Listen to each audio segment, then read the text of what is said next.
Can't go back does not only refer to Lapis refusing to return to Earth at the episode's end, but also applies to Steven deciding he needs to know the true history of what happened to Pink Diamond. Steven's flashback dream marks the point of no return. After witnessing it, he absolutely must confront Pearl, and the entirety of the Crystal Gems, and I'm sure eventually Gemkind, will face the blowback from the revelations that result.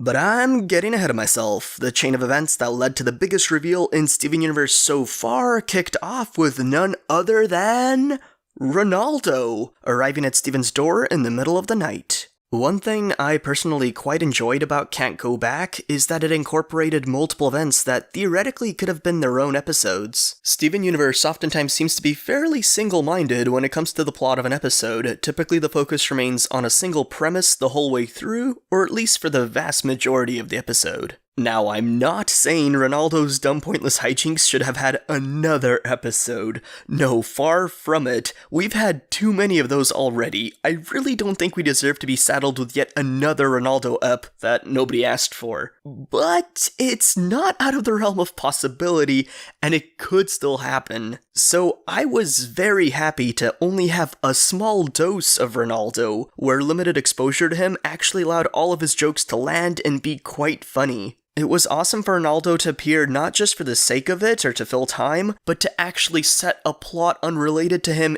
into motion. That's a fun way to integrate minor characters into an episode, with a brief role that still actually matters in some way. And of course, while Lapis was the focus, Steven's dream still took up a decent chunk of time, and I bet with some added fluff, the SU crew could have also designated these two events into their own episodes, yet they obviously chose not to. They even made Steven's dream be the cause for Lapis's relapse into debilitating fear. While I can understand the criticism that the intrigue regarding Pearl and Pink Diamond does somewhat steal the thunder and focus away from Lapis, I personally didn't have this problem, and felt the two events were integrated together pretty well with very solid pacing.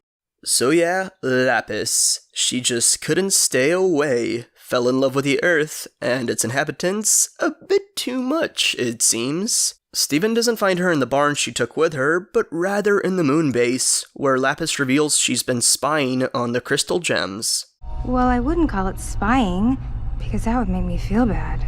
I loved that line and her delivery of it. So immediately after finding out that the moon base has a device that can recreate a digital simulation of apparently nearly anywhere on Earth, I had a ton of questions. The most basic question I had was simply, how does it function? Obviously there's no correspondent cameras on Earth. Are there a bunch of high-tech gem satellites orbiting Earth that relay the info? Probably. That's not really that important of a question. A question at the time of watching the episode I thought was more important related to the Gem Rebellion. How did Rose Quartz manage to avoid the gaze of Pink Diamond and drum up a large enough rebellious force when the observation device could be used to monitor the whole planet? After Pink Diamond was shattered, the Crystal Gems could have taken control of the moon base and used the observation device to launch coordinated attacks on the homeworld forces that would continue to arrive. But what about before? And my question was obviously answered in the next episode. Not even answered, more like invalidated. And I was like, damn, I got played. This is a bit of a tangent though, let's get back to Lapis. In addition to her fear of the diamonds returning and the potential for another war, she also feels too embarrassed to return to Earth after taking off the way she did. While this is a relatively small contributor compared to her fear, I did like how it adds a spice of characterization beyond just the trauma component. It reveals a sort of coy and guilty aspect to Lapis that I appreciate, and it's also pretty relatable. If you end a relationship in a dramatic manner that you think was foolish looking back, it can be a pretty tough mental hurdle to re-enter that person's life. Hell, sometimes it can be hard to start a conversation with a person you haven't spoken to for ages, even if there was no bad blood between you. Mental paralysis due to regret or embarrassment is a pretty common feeling, even when it should be insignificant. Mix it in with PTSD-style fear, and I think Lapis has a pretty compelling reason for acting the way she does. Oh, and can I say her singing voice is really good? It has such a nice, soothing sound to it. Although I personally still found the song kinda sappy, but I'm generally not a fan of musical numbers to begin with, so it's not really fair for me to judge. The visuals, while a little on the plain side, still had some neat aspects to them. I liked how both the absence of Lapis and her desire to be there was represented by the shadow she casts in the recorded simulation. That's a pretty ingenious portrayal. The system glitching out when Lapis sings about her negative emotions was also a nice touch. After the musical number, we got a really subdued and calming scene where Lapis and a sleepy Steven sit next to each other and chat. Steven essentially plays the role of a therapist as Lapis comes to some sobering realizations about herself. I was so sure the diamonds would destroy my new home that I did it myself. It's like I'm back inside the mirror, except I put myself here. That's a very poignant line of self-reflection, and also a testament to the lasting power of trauma on one's psyche, and also just makes it that much more tragic when Lapis regresses at the episode's end. When Steven spoke about how Lapis could plop the barn right next door and they could be neighbors, it legitimately felt like there was a chance that Lapis would return to Earth. Their entire exchange was so uplifting and filled with hope that I honestly wasn't sure what decision Lapis would make by the end of the episode. But her complex is far too ingrained. Steven wakes bewildered and mentions seeing the diamonds, and experiencing a genuine fear that the diamonds may be close is enough to trigger a flight response in Lapis. A literal flight response.